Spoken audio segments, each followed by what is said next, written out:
Om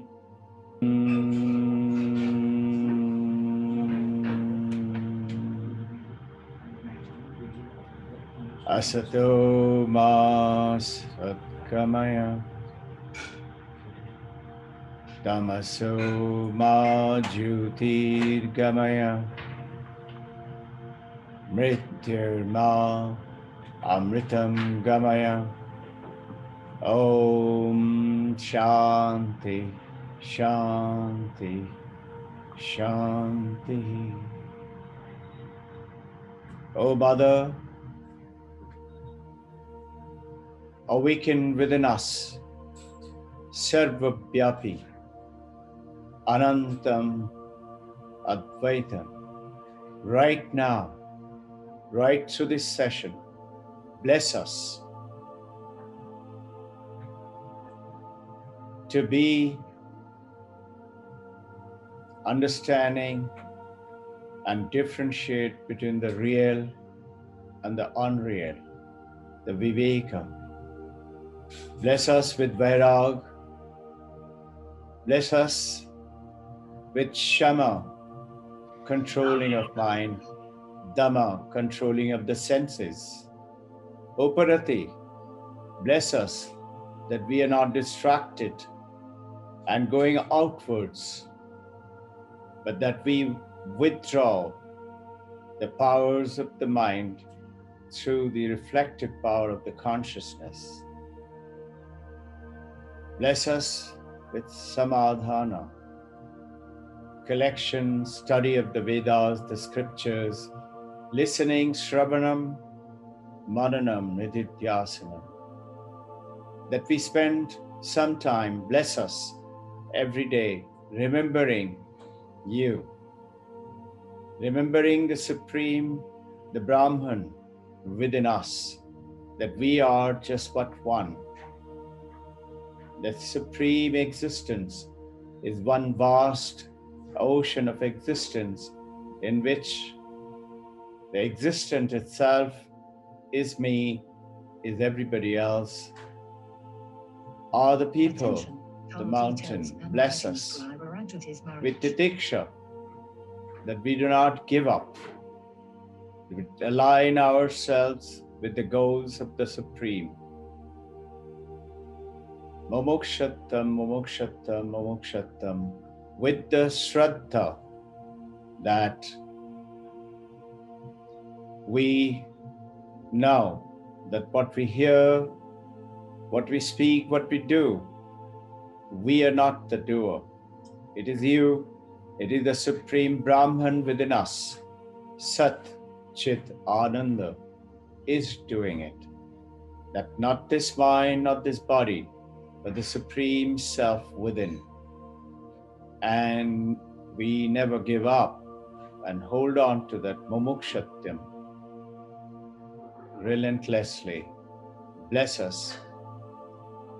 Bless our Guru Devas, Paramahansa Yogananda, Teshwar Giri, Sri Sri Lahiri Mahasaya, Sri Sri Swami, Sri Vivekananda, Holy Mother Sarada, Paramahansa Ramakrishna, all the gods and goddesses, all the gurus of all the religion, may we be blessed to attain the oneness in this life alone. Jai Guru. So welcome. Today we're going to do a session with continuation. Those of you who have heard the morning sessions of the Thursday, and you have had times for reflections, and now we take it up to the understanding. I'm going to play the role of a grandmother and telling you some more stories. You've heard some stories. Actually, these stories are of intense importance, and the whole message of the Vedanta of trying to think, trying to understand. All right, we believe in the Upanishad, we believe in the Vedanta, We believe in the knowledges of all the books of the Quran and the Bible and the Bhagavad Gita and the Upanishads and the Vedanta. But it's so difficult to understand it, so difficult to realize it. So, the understanding and the journey towards this realization is the essence of Vedanta. Right from the beginning, whatever we have been practicing, doing, learning, if you notice, there is only one message, only one. Vast thousands of years of literature, and it goes on to tell only one thing. Tat Tvam Asi. You are that. So the ancient masters realized that we are so tied up with our body and the mind and the name called the samsara. How to get them to come out of it and think that this is not you are, this is the role you're playing. Yes, you are there, but it is appearance and it's not the reality. So how do they do that? So they came up with these beautiful stories, and most of these stories what we are sharing, what I'm talking to you about, are the ancient stories from Vedanta, but not written down anywhere. Today, some of these stories, with the blessings of Vivekananda and the blessings of Holy Mother Ramakrishna Paramahansa, blessings of Paramahansa Yogananda and Yukteswar Giri Lahiri Mahasaya Babaji, we have got some of them written down, but they're basically generally heard through the mouth, like the Shruti and the Smriti of the Vedantic learning. It is heard and retold. Shruti is listening, and Smriti remembering and recollecting and talking about it. I'm going to play that role of the grandma. Let me start sharing the screen with you, and we would like you to reflect on it. We would like you remember, understand that just listening to it or going to a library and reading, it is of very little significance, very little use. Yes, it is nice than to waste time on the television and watching some opera or a flop show. But the essence truly becomes and makes its significance when you reflect on it, challenge it, ask some question, reflect on it more, do some more reading, and then go on to the nididhyasana, meditation process. Many meditative processes, most of us think that the process through the meditation and the samadhi is the essential of this journey, and that's the ultimate track, ultimate path. It is certainly very important to go beyond the mind, and that's the journey. And so we have four paths. We have the bhakti yoga, absolute faith and belief in the scriptures, in our gurus, and the practices which have been laid down. The bhakti, believing God does exist and exist as per Advaita right now, here, this moment. If God is Advaita, if God is Anantam, Sarva Vyapi, everywhere present, and infinite, why not right now, here? And through this process,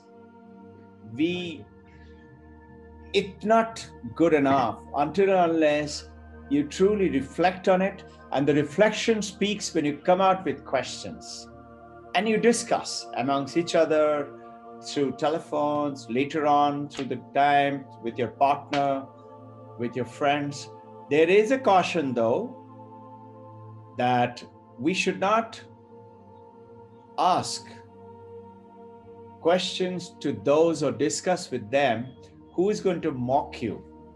It's already written down in the scriptures. Who's going to break down your sincerity instead of helping you to build it and to shatter it by their scorn, by skepticism.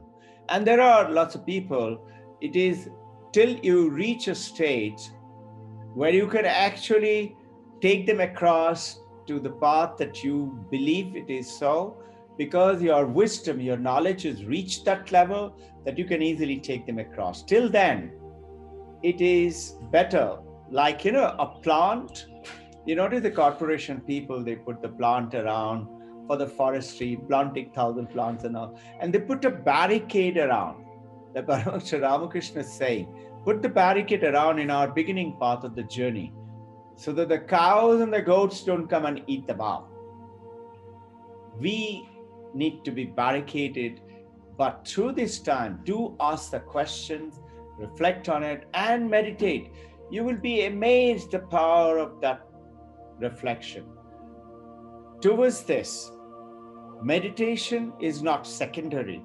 It's a path of a culmination, but not a famous monk in the Himalaya, a very wise Advaitavadi. He's an Advaitas. One alone exists. He says it in Hindi, translation would be that you have locked up your beloved in the prison of Samadhi. Your beloved is everywhere.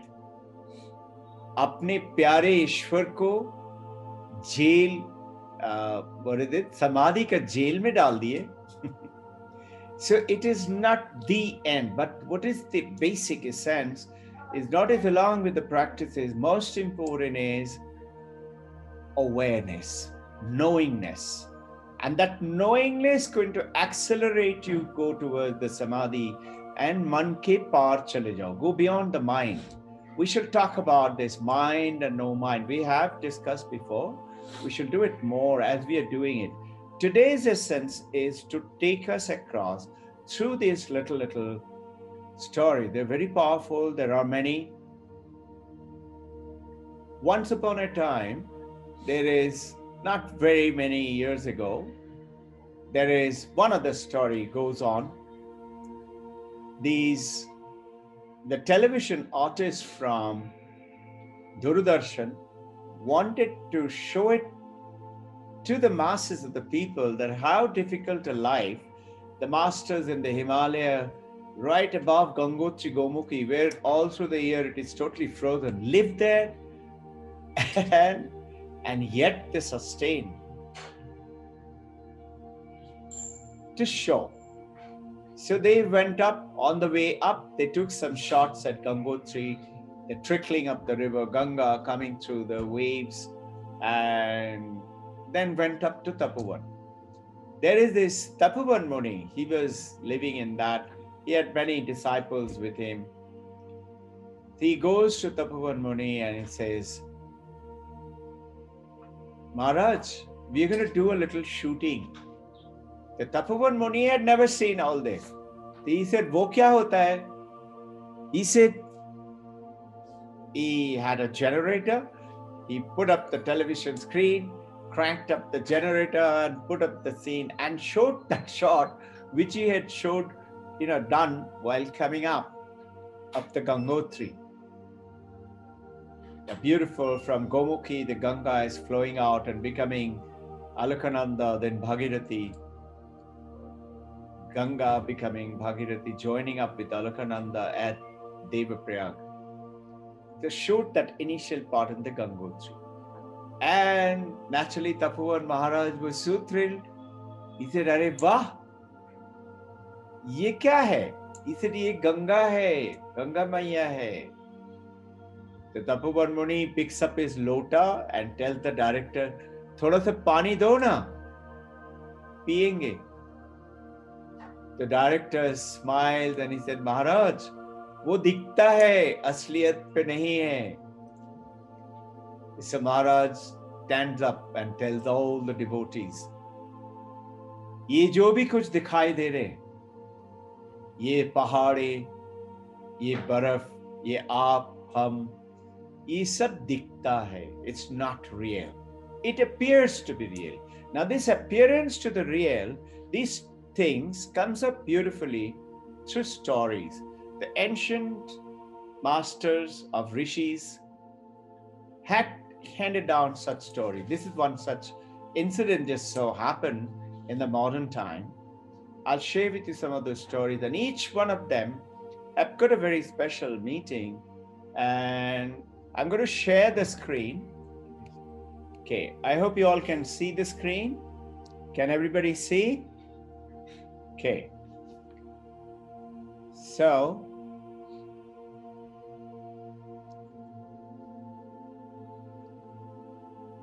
this, through the Vedanta, the supreme knowledge, gives us the identity of the Jiva and Brahman. You've heard this again and again. Jagat Mithya, Brahma Satyam. All right, so we hear it often.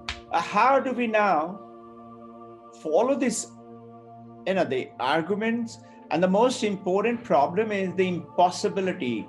As you can see here, the impossibility, everybody says, how can it be? In Sanskrit, they call it asambhavana. Not possible. It sounds very nice. Bolta hai. There is one very famous yogi who was practicing in the Himalayas again.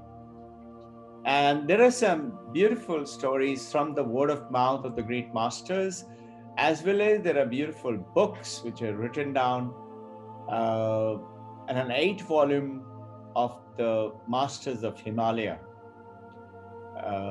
In this particular young guy, and you could, the picture is beautiful, tall, 6 feet, and white robed, and he was not a monk, he was a brahmachari, flowing beard and practicing. So one of the monk who's very famous now, he happened to ask him, so, kya abhyas karte hain? He said, I do Patanjali Yoga Sutra and Dhyanam. I'm marching towards practicing to Samadhi. He said, Bahut Sundar. Now tell me, what do you think about Advaita? So he said, Advaita hai, bahut acha hai, theek hai, lekin un log padhte bahut hai, bolte bahut hai. So apparently that is the message. Now the Advaitas have lot of this mananam reflections, Nyaya, Mahanayana was the where Chaitanya Mahaprabhu, he was one of the origination of the started. Those of you who have heard the name, slightly before Paramahansa Ramakrishna's time, about 100 years. And Buddhisms, the Tibetan Buddhism, the Sankhya philosophy, they're all kind of against this Advaita. He said, how can it be? The war is going on. A lecture is going on, and in which the Dvaitavadis, Nyaya Shastras, and talking to Advaitavadis and asking, and this is in the Himalayas, so mountains everywhere. And he said, you say this is all apparent? This patthar, this is not real? This mountain is not real? So the disciples of the Advaitavadis, their guru was not wanting to participate. He said, I don't have to prove anything. But they went and he said, Maharaj, please come, otherwise we are going to lose out. People are going to believe what they're talking about. So he comes and he listens to that Nyaya Shastra. He says, you saying this mountain is real? You tell me, was the mountain before your awareness? Or was your awareness what perceived the mountain to be true? If you were in coma or unconscious, would you have seen the mountain? Or the mountain has become real and exists because of the existence itself through your consciousness. This is Sat, existence, Chit, consciousness, and Ananda. You understand it, so you go in. Through the stories as we go along, you will see this. So Notice the impossibility, asambhavana, is most people find it difficult to believe. Is it true? So the Shravanam, listening, doing some reflections through the Maranam, and reading Vedantic scriptures and Nididhyasanam, which is through the meditation. As the messages say, that thou art. When Vasim? Okay, all right.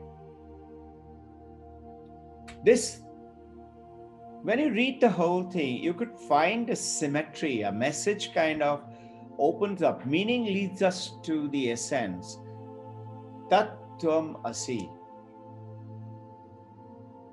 How can I be with this mind and so much of suffering and my thought waves and payment for the mortgage to be paid and the coronavirus and the sicknesses and bad relationship and all these things are troubling us all the time? How can I be that supreme Brahman? It's the trouble. So it takes you to inner and a deep, unseen inner world. So look at the scientific world today, the material world. Notice the material world, the matter which the Western scientists are after. And they say everything is matter. Even consciousness is matter. Mind is matter. How we cannot explain right now, as per the Western scientists. But we will give us some 20, 30 years more. We will come back with it. This is what today's the philosophers are talking about it. Vedanta has talked about it thousands of years ago, that you cannot compare the consciousness to be a matter. Mind is matter, Vedanta agrees. Thoughts are matter, ideas are matter, perception is matter based on the mind, but the consciousness stands alone. And yours and my duty is to get connected to that consciousness. So,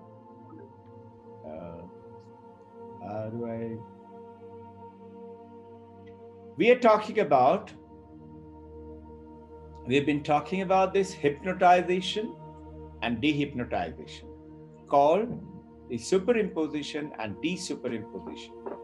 Adhyara apavara in Sanskrit, Vedantic languages.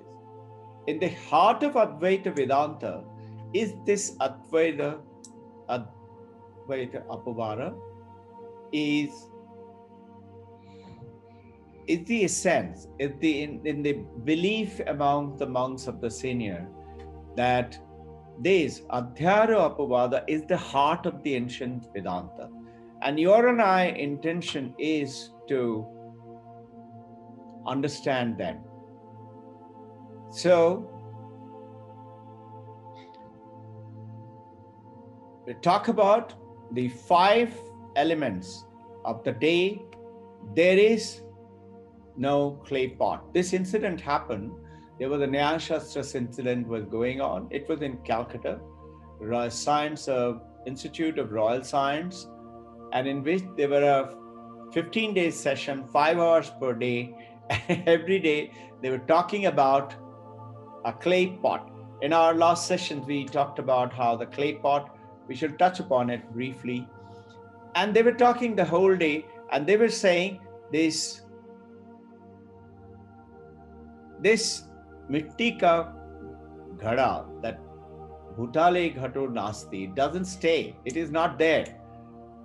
So one of the old supervisor who was looking after it and catering and monitoring the whole show and helping out with various things, he asked one of the monk attending, every day you're talking about this mitti ka handi. Do you want me to get one? See, we are all going towards that material. And they were talking about how this material and dematerial, this is the clay and the pot. And I will play along with this. See, stage 1, the clay and the pot. We have this Sat, existence. And the universe. The clay, imagine a lump of clay. A smart potter has made a pot. I'm holding that pot. The pot is in my hand. I ask stage 1. This pot is made out of clay. Stage 2, in which the clay is a simile of the existence alone. Now, we generally say this exists, the hand exists, I exist. We are used to the terms like that. But the Vedanta says that is not true. It is like the ocean. We say the wave exists, the ocean exists, the bubbles and the froth exist. The Vedanta says now, it is the water appears as the ocean, as the wave, as the bubble and the froth. It's similarly, imagine this whole universe is an ocean of existence. So existence appears as the ocean, as the bubble, as the froth. Existence alone appears as the water, as you and me, as the donkey, as the dog or the dolphin, or the mountains or the forest. The existence is like an ocean of like the water as the wave, the existence as individual material self, in which the pot is, take the simile, the story is this clay pot is, where is the clay? Clay is inside. You say it is inside the pot. Where is it inside? At the outside, at the bottom, at the top. If I put my hand inside, everywhere it is clay. The clay and clay alone exist. Now, stage 2, we have this clay everywhere in the pot. There is not a space in the pot which doesn't have the clay. This clay, with the help of the smart potter, has been made. And if it is not baked, I can convert this pot into, if it is not baked. Once it is baked, I can't do that. And that is how you find the ancient civilization, all the discovery in the broken down pots or made out of clay, instruments of cooking and etc., etc. We have this, now the clay is now the cause. We are saying the clay has made the pot and the pot has become the effect. But now we are saying clay is the cause, pot is the effect. But how is it when everywhere it is the clay alone? Then what is this pot? How true this pot is? The ocean, the wave, the bubble, the people, the chair, the people, they all exist. The pot appears to exist, but is it really true? The existence alone is true. The clay alone is true, is stage 3. So is there a second reality other than the clay? You see, yes, the pot you're holding. We are saying, I'm just holding a shape, a name, a form. But what is the essential? Essential is the clay. You and I have this body, and we are stuck to this body and the mind and the name. And we said, this is what is real. And we are bound all along. And this is called superimposition, hypnotized as per Vivekananda's words. Shankaracharya is calling adhyar, and apavada is de-superimposition. It is dehypnotization as per Vivekananda. So we are hypnotized that this is me. So where are you? I'm here. That is what we need to understand through this clay and the pot. Now look at it. It would appear that if the water is taken away from the ocean disappears. If the water is taken out of the waves disappear. If the clay is taken out of the pot, clay doesn't exist. This wooden table, I do not have to do special effort to say the wood is making this table. Do I have to close my eyes to see this wood? I don't have to close my eyes to see Ishvara. I have to know about it, that existence of Brahman, become aware, and through the practices and through, as you go ahead, through the Shravana, Manana, when you go on to the Nididhyasanam, you will actually feel that presence. Over here, if I take the existence away, what stays? What is other than existence? Opposite of existence is not existence, isn't it? So the moment I take the existence of the wood away from the table, table disappears, non-existent. Take away the water from the ocean. Are you with me? The ocean vanishes. The clay out of the pot vanishes. The gold out of the ornament. We think that the ornament is made of gold. The tiara, the necklace, the bangle, the ring, made of gold. Where is the gold? We think that's another element. No, it is inside the element. I cannot take the gold away and still have a gold ring. It is essential ingredient. And this is what Vedanta is trying to tell us. The essential ingredient is the existence. And that existence cannot be divorced for its perception without the consciousness. The consciousness perceives the existence. If you will have a question, there are many things that we are not aware of existence. For example, I have not been to Switzerland. Let us say, if I haven't been, I may read about it. I may see the picture. So I see God's picture, read about God. But to be God doesn't exist. So you say, really? Switzerland is so nice? Or on such a place? Or a planet? Or an asteroid? I read about it. I see the picture, so-called the artist's impression, or actually a Hubble telescope picture, but I find it difficult to believe. And this is what is the essence of the understanding, that once you know, you need to realize that this journey through these stories is for us to understand this. It is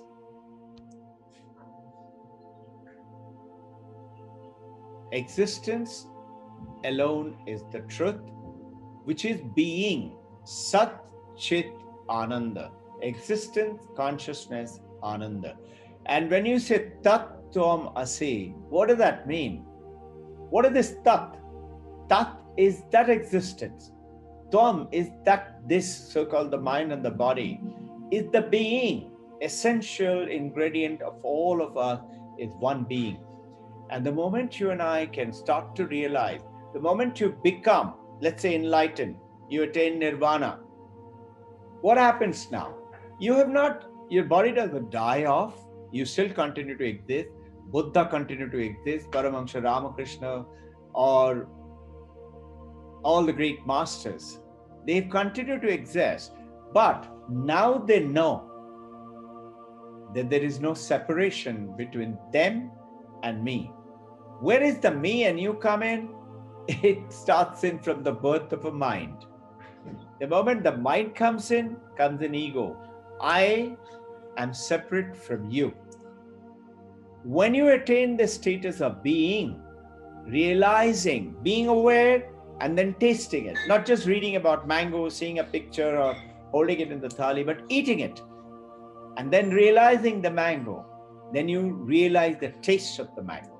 You realize the taste of the being. Stage 4. The causality of the existence, the cause and effect. The causality of existence is lost because the universe actually is not real. The pot is not real. Comparison with the clay and the pot. What is real is the clay. I can mold it back, that pot, into another name and form. Can it be anything? Maybe a flower vase, can be a statue. So the pot, the vase, the statue is an effect, but does really the effect exist? So the pot vanishes in terms of through the logical understanding and awareness. Why is it so important? Then only will you realize that this mind and the body and the form and the name is not truly an effect. It is only the essential. The moment you and I realize it, we go beyond the samsara, in which I want you to remember that story of Janaka Maharshi.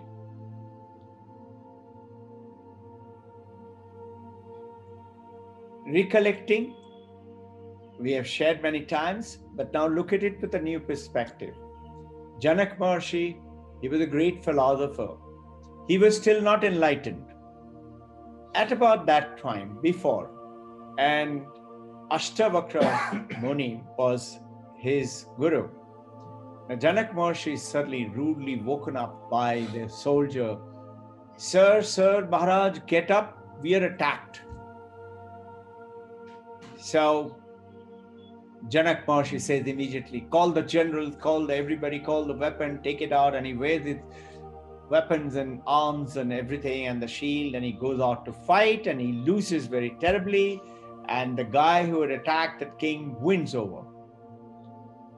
He tells Janaka Maharshi, since you have been a good king, I'm not going to kill you. I'll allow you to go away. But nobody's allowed to help you, give you any food, or give you any water to drink. You can do that in another kingdom. This kingdom is not yours. So all his family, children, wife, property, everything is taken away by the new emperor. This is what used to go around. And he is asked to leave. The Janaka Maharshi is walking, tired. 2.5 days goes into the outside of his kingdom. 2.5 days of walking. So you can imagine how much was his kingdom in today's understanding. And he goes and see there used to be, like today also you'll find in many spiritual centers, in different towns, but the name is different. They used to call it Anna Kutir. They would distribute free food. So there was a big line, and he was tired, he was thirsty. So Janaka Maharshi, the emperor, goes and stands in the queue. And when his turn comes, and that guy says, Khalas, finished. Nothing is there. And Maharshi said, I'm so tired, I haven't eaten anything for days. Please give me whatever is there. And he peeps into it and he says, oh, there is a little bit of gruel. Can you give that to me? So the guy takes pity, looks at a Maharaj, must be looking very tired, haggard, but yet a royal count. So he puts it into the pot and gives it to him. Janaka Maharshi with trembling hand holds it and goes to sit down under the tree. As he is lifting up to his mouth to eat it, a kite sweeps down and knocks it out of his hand. I suppose kite wanted to take it away. And it falls onto the ground. And now Janaka Maharshi, as the story is told in the Himalayas, ha ha karke rote Janaka Maharshi, why me? Why me? He's crying loud. And suddenly he's woken up. And the guard says, Maharaj, what is it? You're calling for me? So apparently Janaka Maharshi was dreaming that. So this is what Mandakya Upanishad is talking about. Waking state, dream state, deep sleep state. 3 states. But just think for a second. Is Mandakya really interested in telling us about waking and dreaming and deep sleep? Mandakya is not interested. Mandakya is interested only in telling us about the Turiya state, the 4th state. Janaka Maharshi wakes up, and because he was a philosopher, still not enlightened, because he was a philosopher, If you and me were the pace, we will say, oh, thank God it was a dream. That's what we would do, no? But Janak Maharshi is in stupor, is totally shaken up. And he's saying, is this true? That I'm lying in this bed and my God is coming and asking me, Maharaj, any help? Or was that true? And he's so shaken up, he can't think of anything else. He's in daze. And they call the Maharani. Maharani comes and he says, now what has happened to our emperor, king? Calls the Ved, the doctor. Doctor comes and says, Maharaj, tell me, is anything paining? Anywhere you have any difficulty? Maharaj says only, is this true or that true? Maharani slowly gets him ready. The Sabha opens up. He has to sign documents and for the kingdom to run. And Maharaj is asking, is this true or that true? The word goes around the marketplaces. Maharaj has gone off his head. All he's saying is this true or that true. So they call Ashtavakra. Ashtavakra comes and he says, Maharaj, how are you? And all Janak Maharshi says, is this true or that true? Ye sach, wo sach. Now Ashtavakra, being a great sage, you know why he was called Ashtavakra? Have you seen Krishna standing and playing the flute? He is called Trivakra. His body is broken in 3 parts. His standing posture. Ashtavakra's body was broken in 8 parts. He was very ugly looking. But yet his knowledge was unparalleled. And he was Janak Maharshi's guru. He became Maharishi as well as the great emperor. So Ashtavakra immediately saw through what is the story. So he asked Janak Maharshi, tell me, when you were seeing that you were attacked and you were asked to go out, you didn't have anything to eat, tell me, were you there? He said, yes, I was there. But tell me, was this kingdom, the queen, the people, your disciples, all these people, the palace, etc., were they there? He said, no. And now that you're seeing the palace, the queen, the soldiers, the generals, the kingdom, your throne,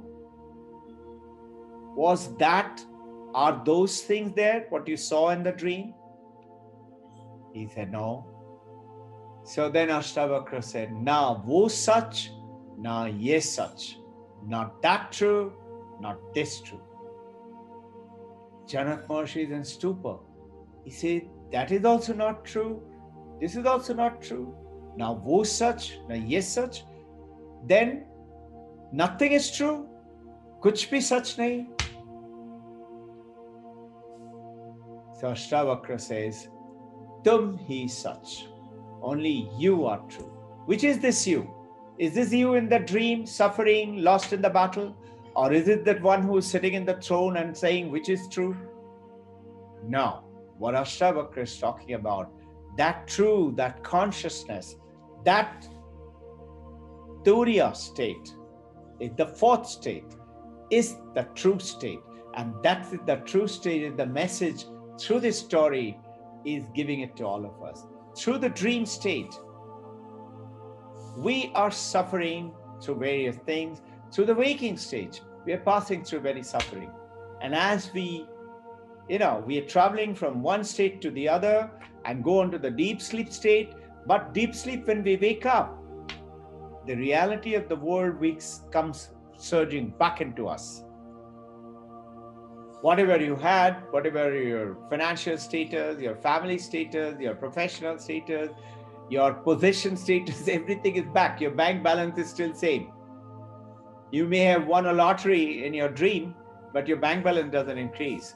Good thing is, if you have a great loan to be paid in your dream, when you wake up, you don't have to pay that loan. Or if you got that lottery, you don't have to pay tax when you wake up. A baby is born in your dream, you don't wake up and say, let's go for shopping. So you discriminate these, and you say, thank God it was a dream, or it was a very nice, beautiful dream. The dream, as per Vedanta, is the play of the mind, recollection. The seed is in the Turiya state. So through the Janak, we go into the understanding of the what is the truth. Let's go to the 10-man story.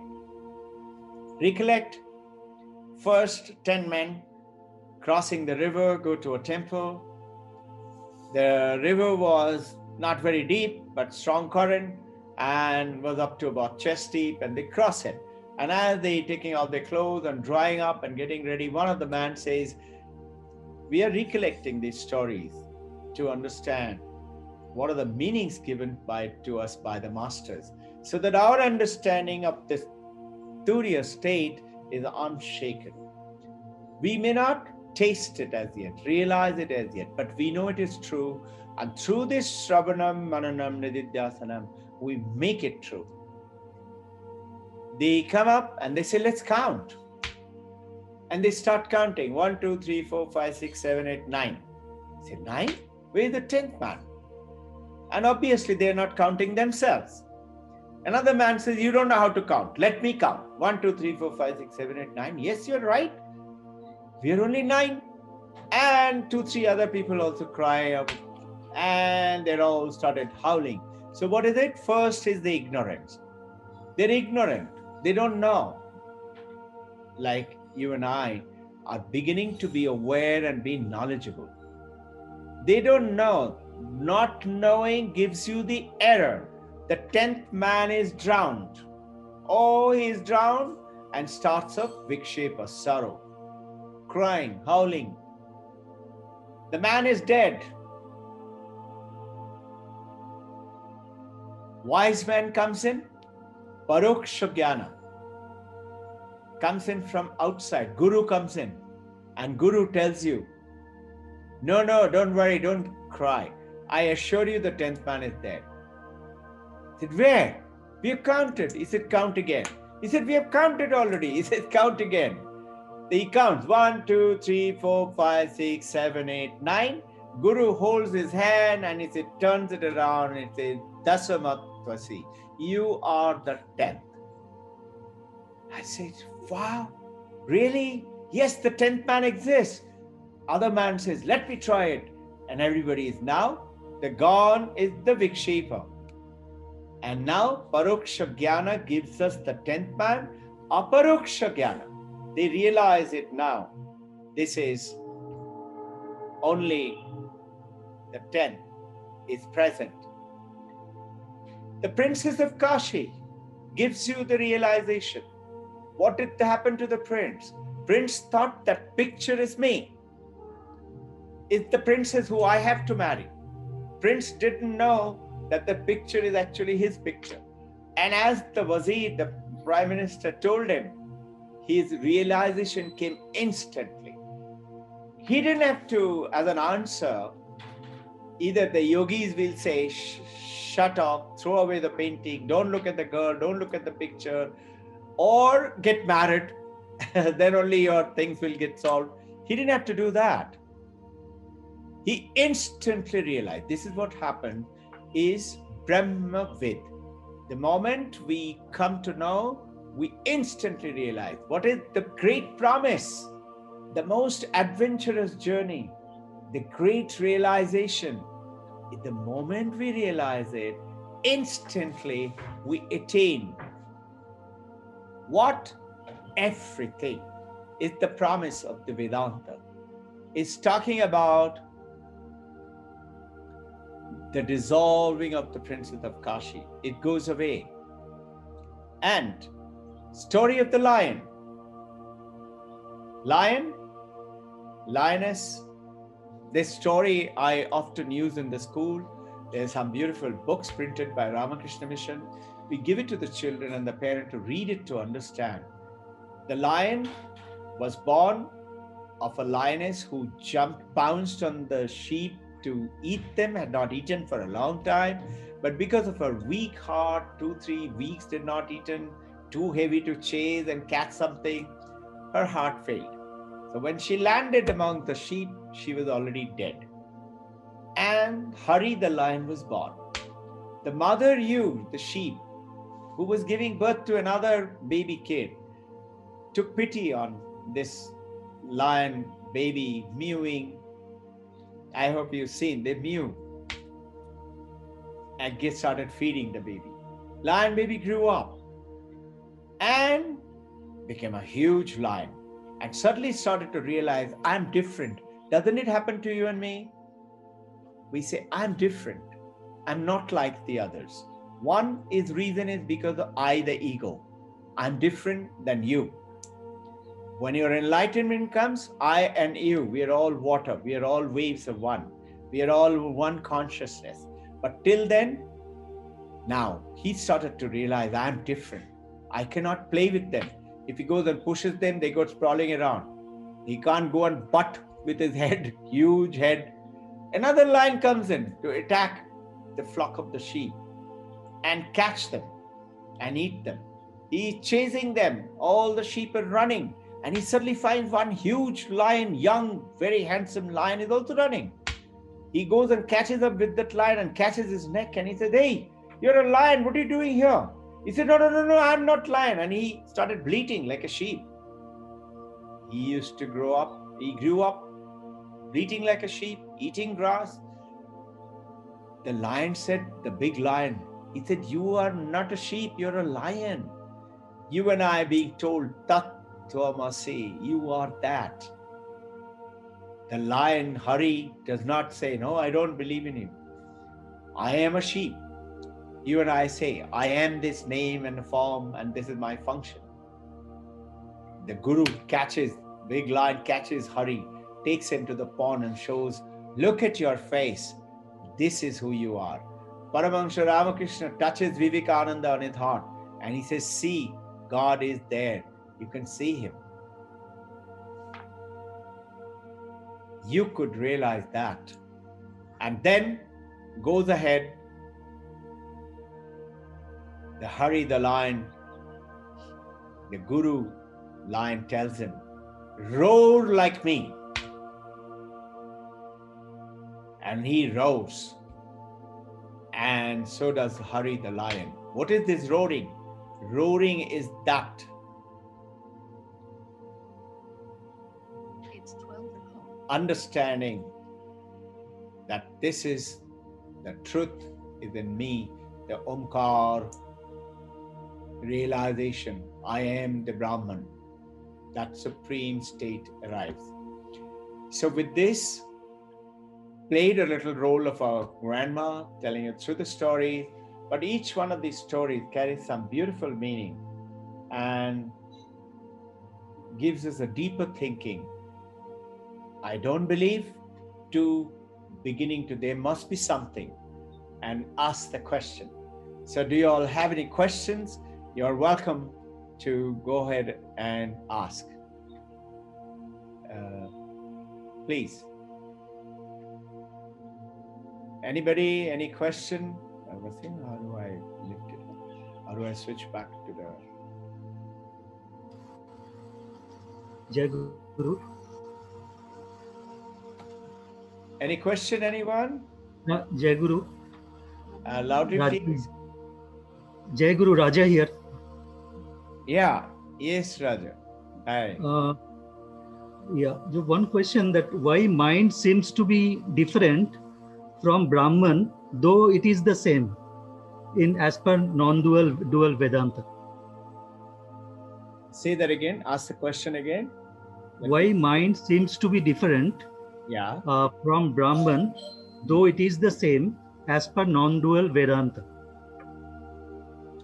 What you're saying is the mind seems to be the same as per Vedanta. It is the same as Brahman. Is it correct? Mind seems to be different from Brahman, though it is the same. Okay, though it is the same, meaning you are saying that actually it is same, but it appears to be different. Is it true? Yeah. Why it is? Yeah. Okay. Yeah. This is the question which is actually troubles most of us. We think it is so, whether it is not so. Mind is matter. mind is not Brahman. And we think we are. Mind is not Brahman. What Brahman is the Turiya state.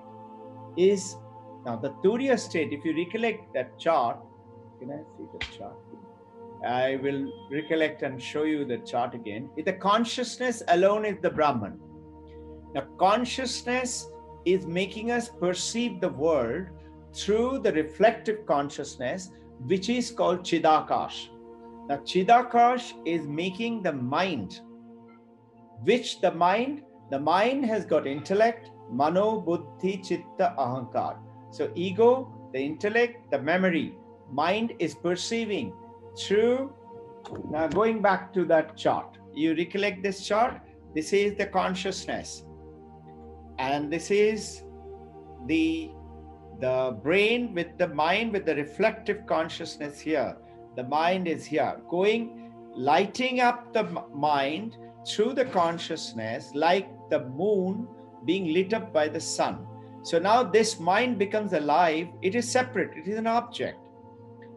And that in turn, through the senses and through the body, through this body, is now start to perceive the world.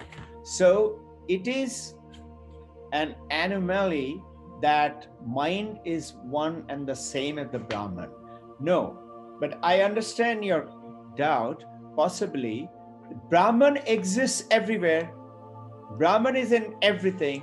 The Brahman is there. The clay is there in the pot, but the pot is not clay. It is a shape. Mind is, notice, your mind is different than my mind. So is anybody else's mind. How can it be? Whereas Brahman is one and one alone. So then the moment the mind comes in, all of us are separate.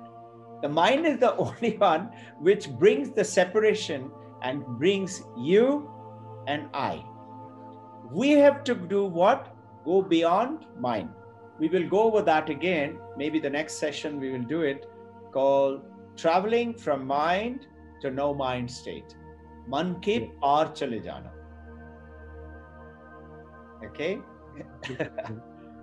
Any other question? I have a question. Yeah. This is to Swapnadeep. I have a question. When you say that existence alone is real and the world is an appearance, when this is the statement that is made and that is what we understand, how do we dissociate ourselves from the world and the existence is dissociated? Okay. Let me understand the question. You're saying that the Brahman is real.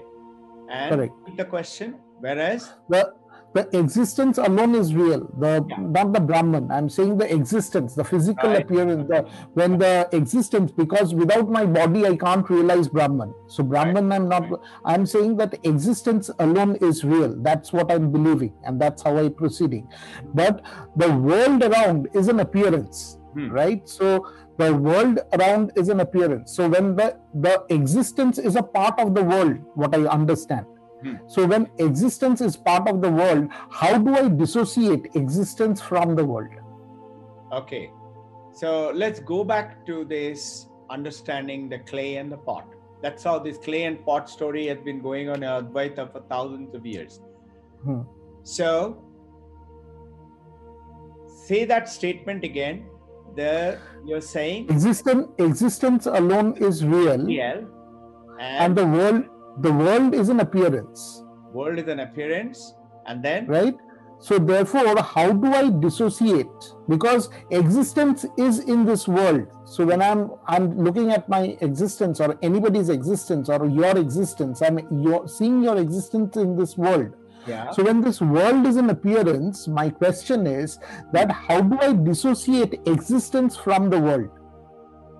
Yeah. Because I have to assume existence is real. I'm feeling, because the moment I feel myself as only one, as true self, then only I can move on to the next step in terms of realization.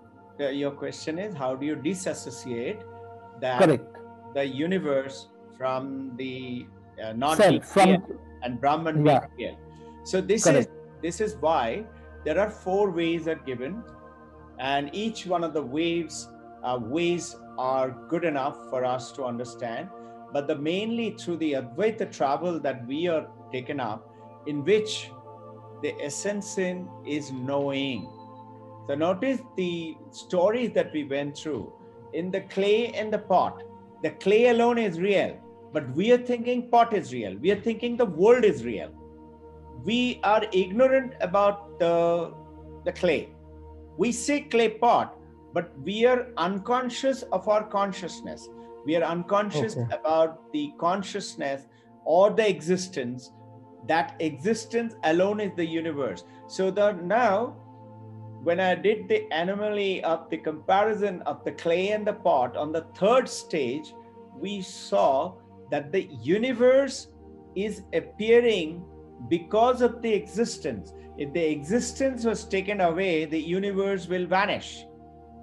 So the reality is existence alone. How does it happen?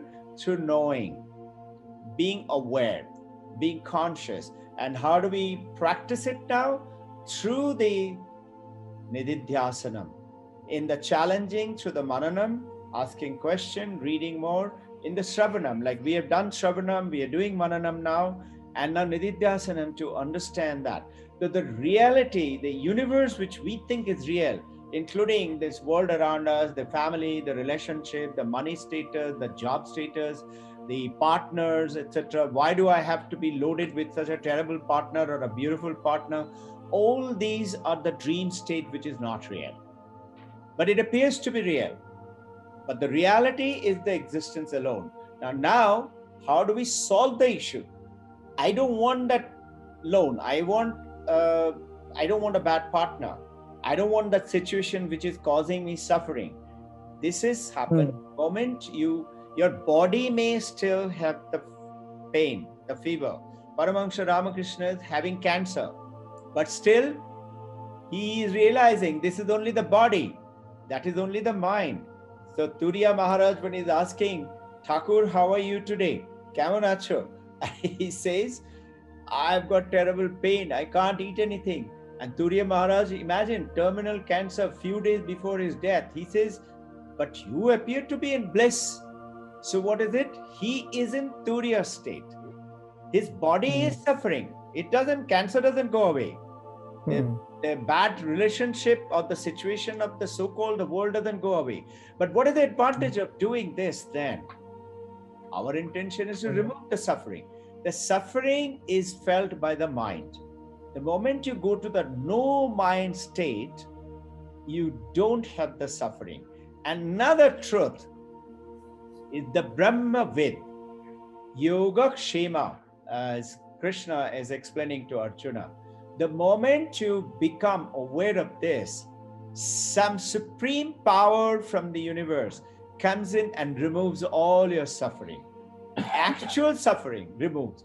Paramahansa Ramakrishna could have easily removed his cancer, but he did not. Just like the Jesus Christ, there is an original sin, is the theory in the Bible. So he said somebody has to take that. The Paramahansa Ramakrishna took all his disciples' sin onto him. Now, similarly, you'll find the great masters do those acts, but he could have easily healed himself. There is a story where Vivekananda was very pained. There was a carbuncle, big wound in the back of Paramahansa Ramakrishna and his spine. And they were dressing, he used to personally dress it up, and there were a lot of pus and it was not getting healed. So one day Vivekananda put his mouth there to take away the pus. Those days, those things were not there like today, a suction cap. And Paramahansa Ramakrishna says, come this side. Naren, what are you doing?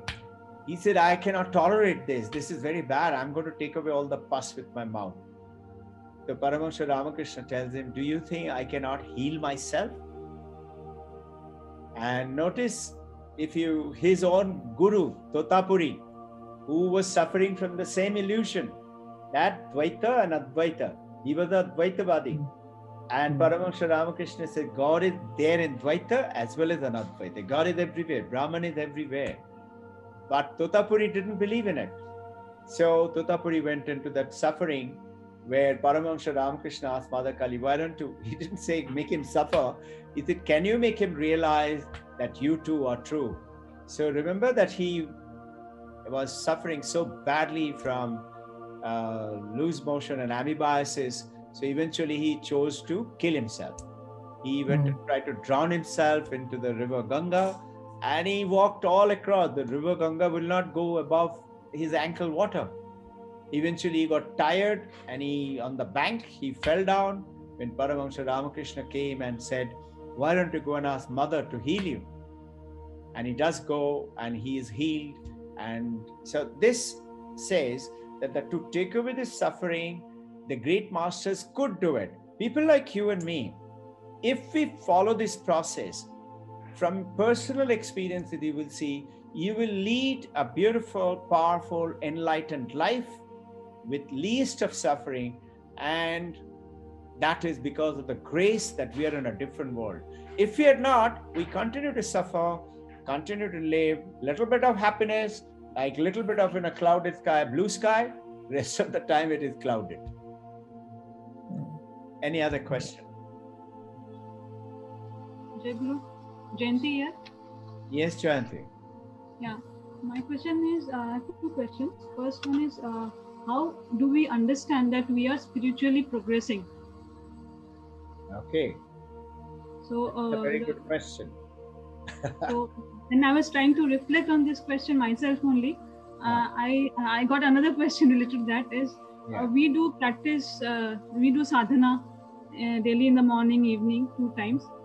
But I feel that along with that, we also should do sadhana all over the day, it's 24 hours, just to see that we are, there are some situations where it is not in our control, and we find angry, we get angry, we have all those emotions coming up. So we need to practice those during that time also, so that we can see that we are spiritually, progressing. So is it this true? So these questions which have come up, they're very powerful, they're very good questions, and you will be surprised there are many other devotees who are listening to it, and they also would be benefited from these questions and the answers. Good questions.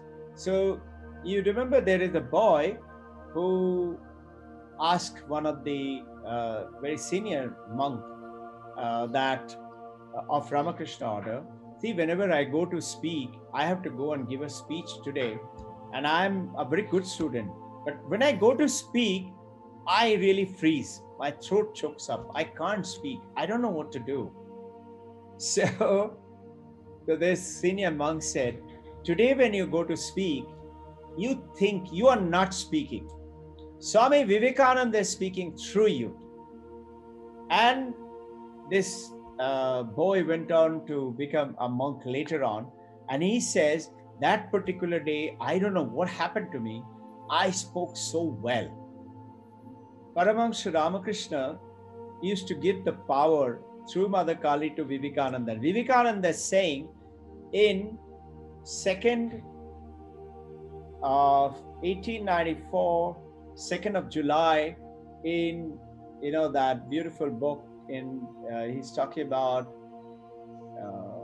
I'm forgetting the name of the book.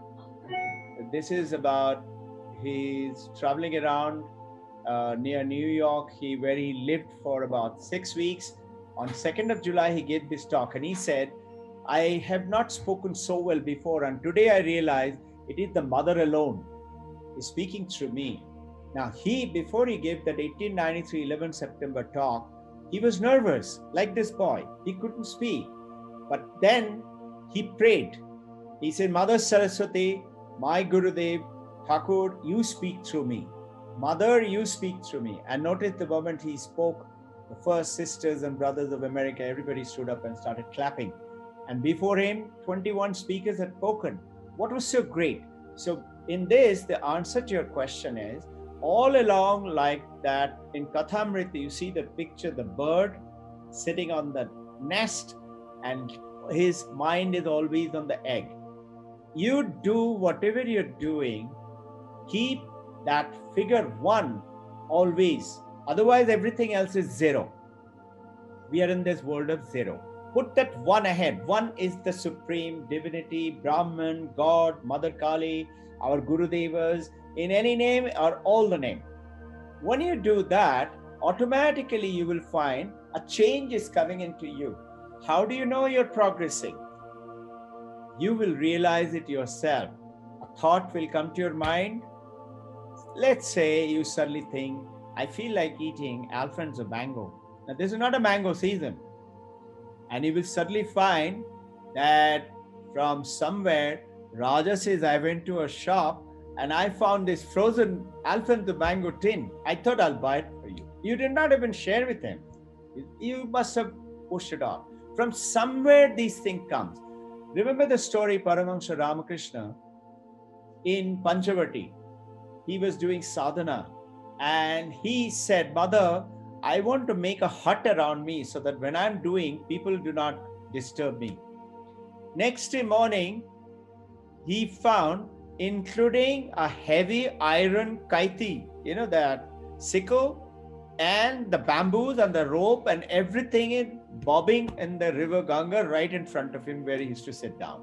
So from somewhere, the supreme energy, the consciousness, cosmic comes in. And progressively, yours and mine is not to get those power because they are deterrent. But it will happen. You will realize in a very short time, which you are realizing it already. We can already see you, Jayanti. You have changed a lot. A beautifully change is coming in. You can sit for longer. Earlier you couldn't sit, isn't it? Those things would happen. You would know. Who would know? You alone would know. And others will notice it. They will say, wow, these days you smile more. As far as the thinking about anger and situation management, imagine yourself not with a smile and think, I am not the doer. Somebody else is speaking through me. The moment you think of it, Guru, God, Divine Mother is doing it through me. Make it the morning before you go. Please, every action of mine, you be the one who does it through this body and the mind. I am not the doer. Tomar kaj tumi karo ma, loki bole ami kori. Mother, you're doing your work and people say, I'm doing it.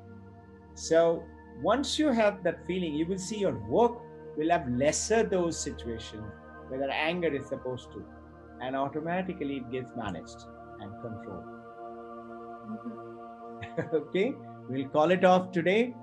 Jai Guru, Akasha Shanti, Prithvi Shanti, Manaha Shanti, Chitya Shanti, Jalaspataya Shanti, Vayu Shanti, Agnyaya Shanti, Uttaradisha Shanti, Gaur Shanti, Dakshinaya Shanti, Paschimaya Shanti, Purvadesha Shanti.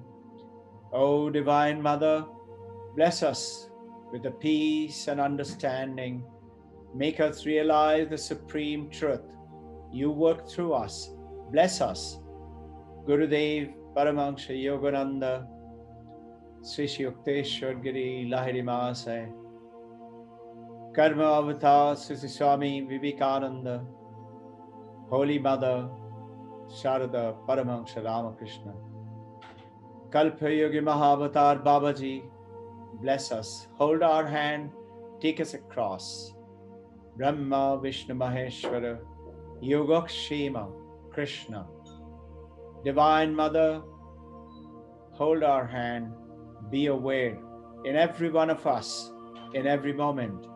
Guide us, protect us, take us across, and make us Brahmavid in this life alone. Removal of all sufferings, sickness and disease, so that we become one with Brahman. Om.